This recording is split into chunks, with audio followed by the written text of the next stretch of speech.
नमस्कार साथियों, आज हम लोग फंगल डिजीज़ कवक से होने वाले रोग के बारे में अध्ययन करेंगे। कवक देखें एक तरीके से परपोषी प्लांट्स है, यानी अपना भोजन स्वयं नहीं बना पाता है। क्योंकि इसके अंदर क्लोरोफिल नहीं पाया जाता। वो प्लांट्स अपना भोजन स्वयं बना लेते हैं जिनके अंदर क्लोरोफिल पाया जाता है। क्लोरोफिल हरा भाग होता है पेड़ पौधों का। जिन पेड़ पौधों के अंदर ये पाया जाता है वो स्वपोषी होते हैं, यानी पेड़ पौधे ही ऐसे होते हैं जो अपना भोजन स्वयं बनाते हैं। वो भी उनको हम ऑटोट्रॉफ्स या स्वपोषी कहते हैं। जो पेड़ पौधे या जो जीव अपना भोजन स्वयं नहीं बना पाते हैं उनको हम परपोषी कहते हैं, हेटेरोट्रॉफ्स कहते हैं। और जो पेड़ पौधे या जो जीव जंतु किसी दूसरे जीव पे रह करके अपना भोजन लेते हैं, जैसे किलनी हो गई और इस तरीके से कुटकी वगैरह हो गया, ढील हो गए, इस तरीके से जो हो गए, या बहुत सारे ऐसे जीव हैं जो दूसरे जीवों पे रह करके अपना भोजन लेते हैं जिसको परजीवी कहते हैं।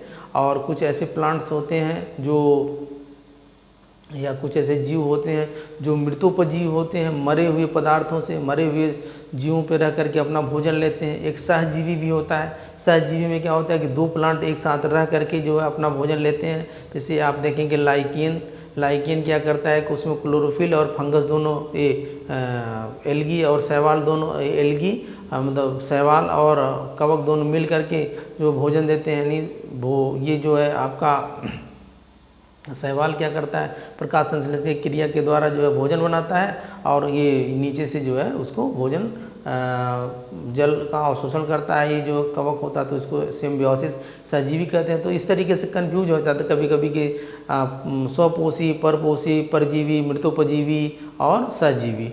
तो आज हम लोग जानेंगे कि जो कवक है उससे कौन कौन से रोग होते हैं, कवक जनित रोग या फंगल डिजीज। इसको एक ट्रिक के माध्यम से हम समझेंगे। मुख्य रूप से 4-5 प्रकार के रोग होते हैं। और एक कवक होता क्या है कि बरसात के दिनों में ज़्यादा सक्रिय होता है। बरसात के दिनों में ही इससे होने वाले रोग ज़्यादा सक्रिय होते हैं, क्योंकि कवक भी एक तरीके से माइक्रो ऑर्गेनिज्म है। वैसे तो आप देखें कि मशरूम भी एक कवक है जिसकी आजकल लोग सब्जियाँ खा रहे हैं, है ना, लेकिन वो बड़ा है तो उस तरीके से हम देख लेते हैं। लेकिन जैसे बैक्टीरिया है, वायरस है, प्रोटोजोअन्स है, इन सभी बारों को मैं आप लोगों को बताया था। लेकिन एक फंगस भी है जो माइक्रो छोटे छोटे कवक होते हैं, छोटे छोटे फंगस होते हैं, जिससे बहुत सारे छोटे छोटे, जैसे आपकी दाद हो गई, खाज हो गई, और आपके दमा हो गई, आपके गंजापन हो गया, आपका एथलीट फूट हो गया, ये सारे रोग जो होते हैं आपके कवक के द्वारा होते हैं। इनके बारे में थोड़ा डिटेल हम समझेंगे। तो देखते हैं।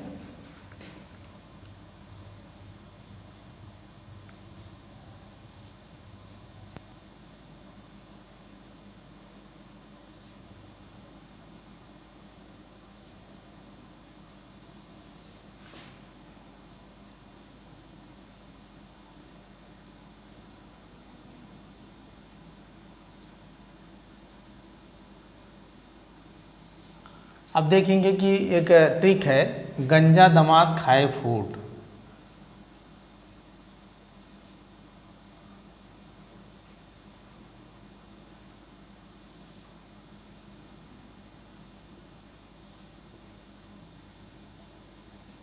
इस ट्रिक के माध्यम से आप जैसे गा से गंजा से, दा से दमा हो गया, फिर दा से दाद हो गई, खा से खाज हो गया, अब फ्रूट से एथलीट फ्रूट हो गया। 5 प्रकार के रोग हैं। इसी जैसे गंजापन, क्या हो गया, गंजापन।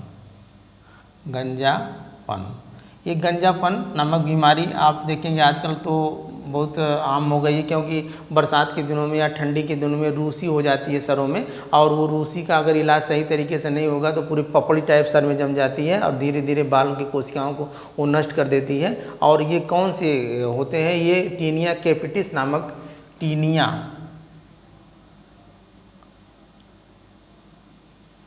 कैपिटिस नामक फंगस होते हैं। टीनिया कैपिटिस नामक फंगस होते हैं। ये क्या करते हैं, आपकी बालों की कोशिकाओं को नष्ट कर देते हैं और पूरे बाल झड़ने लगते हैं। धीरे धीरे अगर उसका इलाज नहीं हुआ तो वो व्यक्ति गंजा हो जाता है। दूसरा है दा से यानी दमाद। ये क्या हो गया, दमा। क्या हो गया, दमा। ये दमा में क्या होता है कि जो आप सांस लेते हैं, सांस के लेते समय जब आप सांस लेंगे तो उसको क्या कहते हैं, इन हेलेसन यानी इंस्पायरेशन, अब जब बाहर निकालते हैं तो एक्सपायरेशन, यानी निःशोषण और निःशोषण, इन दोनों को आप समझ जाएंगे। और होता क्या है कि जो हमारे फेफड़े की अलवेली होती हैं, जो फेफड़े की छोटी छोटी कूपिकाएँ होती हैं, कूपिकाओं के द्वारा जो है हमारे शरीर के में जब एस्परजिलस फ्यूमिगेटस नामक जो फंगस होते हैं, ये जाकर के उसमें इन्फेक्शन कर देते हैं। और फिर पता चलता है कि जब हम सांस लेते हैं, ऑक्सीजन तो लेते हैं 21% और 78% नाइट्रोजन लेते हैं, और भाई 0.03% पूरे वातावरण की ऑक्सीजन ले रहे हैं ना, हवा, ऐसा तो है नहीं केवल हम ऑक्सीजन ही उसमें फिल्टर करके ले रहे हैं, सब ले लेते हैं। तो 78% नाइट्रोजन फिर वापस चली जाती है, प्लस और ये ऑक्सीजन जो है आपकी 4% ले करके बाकी वापस ये भी चली जाती है। और फिर पता चलता है कि कार्बन डाइऑक्साइड भी उसमें प्लस होकर के और बढ़ करके, जब अब यहाँ से फिर क्या होता है कि जो फेफड़े की एल्वेली होती हैं, फेफड़े की कूपिकाएँ होती हैं, वो कूपिकाओं क्या करती हैं कि उस ये कूपिकाएँ जो आर्टरी होती है हमारी यहाँ से, यानी लेफ्ट साइड के हार्ट से, ये यानी दायां बायां आलिंद बायां नीले से होते हुए फिर पूरे शरीर में धमनी के द्वारा पूरी कोशिकाओं में पहुंचती हैं, और कोशिकाओं में जा कर के वो माइटोकॉन्ड्रिया में वो उसका जारण होता है, यानी एटीपी का फॉर्मेशन होगा, वहाँ से फिर कार्बन डाइऑक्साइड बदल करके सीरा के द्वारा फिर आपके दाहिने हार्ट में आएंगी, फिर वहाँ से आपके फेफड़े में जाएंगी, फिर फेफड़े के द्वारा तब जो है कार्बन डाइऑक्साइड बाहर निकलती है। तो पूरे इस क्रिया को हम श्वसन कहते हैं। और जो केवल ऑक्सीजन को मतलब सांस लेना सांस निकालना को श्वासोच्छ्वास ब्रीथिंग कहते हैं। तो इसमें होता क्या है कि जो ये आपकी कूपिकाएँ होती हैं, यानी एस्परजिलस फ्यूमिगेटस, एस्परजिलस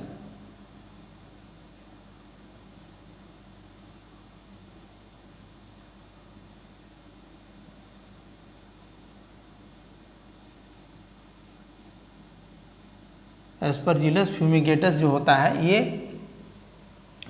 ये आपका क्या करता है कि इन दमा जो लंग्स की जो कूपिकाएँ होती हैं, जैसे ये आपका लंग्स है, ये लंग्स है, ये लंग्स है आपका, इस सोच लीजिए, इसमें ये इस तरीके से ऐसे ऐसे ऐसे ऐसे ऐसे और ऐसे ऐसे ऐसे ऐसे ऐसे कूपिकाएँ होती हैं। तो ये कूपिकाओं को जाके डिस्टर्ब कर देता है, और कूपिकाएँ जब डिस्टर्ब हो जाएंगी तो आपके ब्लड में जो हीमोग्लोबिन होता है, हीमोग्लोबिन ऑक्सीजन को कैच करता है, और जो आरबीसी होता है, आरबीसी पूरे शरीर में ब्लड को कैरी करने का काम करता है। और ये जब यहीं पे जाकर के इन्फेक्शन हो जाएगा तो ये पूरे ऑक्सीजन को ले जाएगा ही नहीं, कौन, हीमोग्लोबिन और आरबीसी। और पता चलेगा आदमी छपटियाएगा, आदमी तड़पेगा, वो सांस तो लेगा, मतलब यहाँ तक तो लंग्स तक जाएगी ऑक्सीजन, लेकिन उसके बाद पूरे कोशिकाओं में नहीं जाएगी, आदमी तड़तड़ करके मर जाता है, सांस लेने में फेफड़े में दिक्कत होगी, इन्फेक्शन हो जाएगा। फिर उसके बाद आपका है दाद। क्या है? दाद। दाद आपका होता है किससे? ट्राइकोफोटॉन, ट्राइकोफोटॉन माइक्रोस्पोरम, माइक्रोस्पोरम। ये देखिए आम बहुत बीमारी है, ये तो अक्सर बरसात के दिनों में दाद वगैरह हो जाती है, जहाँ भीग जाता है, जैसे आपके जहाँ कार्नर वाला पोर्शन है, चाहे नीचे का हो गया, चाहे ऊपर का हो गया, चाहे शरीर में कहीं भी भीगा भीगा रहेगा तो आपकी दाद हो गई कि शरीर पे मोटी त्वचा हो जाती है, खुजलाहट होती है, गोल गोल चकत्ते पड़ जाते हैं। तो ये ट्राइकोफाइटॉन और माइक्रोस्पोरम दोनों नामक फंगस से होता है। और इसमें जो होता है खुजलाहट बहुत ज़्यादा होगी, अगर इसके लिए तमाम दवाइयाँ हो करके अगर एक बार ये हो गई, अगर पूर्ण विधिवत इलाज नहीं हुआ तो जब भी बरसात का मौसम आएगा, जब भी भीगेगा शरीर, लगेगा कि ठीक हो गया, लेकिन फिर अपने जब उसके सीज़न आता है तो फिर ये वहाँ खुजलाहट होने लगती है और फिर वो वहाँ हो जाती है। कुछ लोगों को तो मैं देखता हूँ कि बहुत दिनों से ही मतलब इस तरीके से कांच वगैरह वाली प्रॉब्लम है, वो ठीक ही नहीं होती है। पैंट वगैरह पहनेंगे, भीगा रहेगा वहाँ अंदर तो पता चलेगा वो होता रहता है इस तरीके से। तो ये हो गया आपका दाद। दूसरा हो गया आपका खाज। अब खाज में क्या होता है कि भैया दाद और खाज दोनों लगभग एक ही है। इसको रिंगवर्म या एक्जिमा भी कहते हैं, दाद को एक्जिमा टाइप भी होता है। और खाज में क्या होता है कि पूरे शरीर में जो है दाने पड़ जाते हैं, खुजलाहट होती है, पस वगैरह आने लगती है, बड़ा ख़राब लगता है, जो है आदमी एकदम परेशान सा हो जाता है। खाज वगैरह बड़ा नहीं कहते कि खाज एकदम हो गया, पूरे शरीर में जो है खुजली होने लगती है पूरे शरीर। एक्केरस इसके बीच से होता है, एक्केरस इसके बी से होता है। ये नमक फंगस होते हैं, ये होते हैं और पूरे शरीर में, इसमें तो कहीं शरीर के कहीं कहीं भागों में होता है, लेकिन ये पूरे शरीर में होगा। ये पूरे शरीर में दाने हो जाएंगे, पूरे शरीर में। ये तो कहीं कहीं होगा शरीर में, कहीं कहीं चकत्ते पड़ जाते हैं, कहीं कहीं चकत्ते पड़ जाते हैं, कहीं कहीं चकत्ते पड़ जाते हैं। अगला आपका है फ्रूट, यानी एथलीट फ्रूट। तो इसको हम कहेंगे एथलीट फ्रूट, एथलीट फूट, एथलीट फूट, एथलीट फूट कहेंगे, एथलीट फूट। एथलीट फूट में क्या होता है कि जब कोई भी व्यक्ति हो गया, कोई बालक हो गया, कोई स्त्री या पुरुष, तो उसकी जब भीगा भीगा शरीर रहता है तो आपकी जो हाथों की अंगुलियां हैं, पैरों की अंगुलियां हैं, वहाँ पे सफ़ेद सफ़ेद सड़न टाइप होने लगती है, तो उसको हम एथलीट फूट कहते हैं। ये भी फंगस से होता है।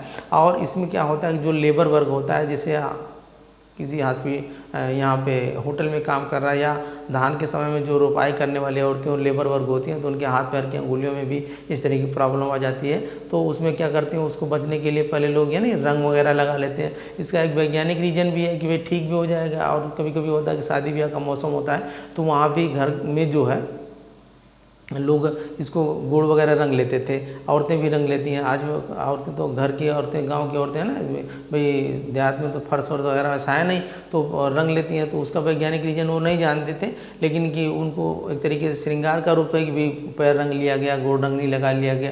तो उसका यही रीज़न होता था कि उसको लगाने से जो आपके ये ये भी ट्राइकोफोरम, ट्राइकोफोटान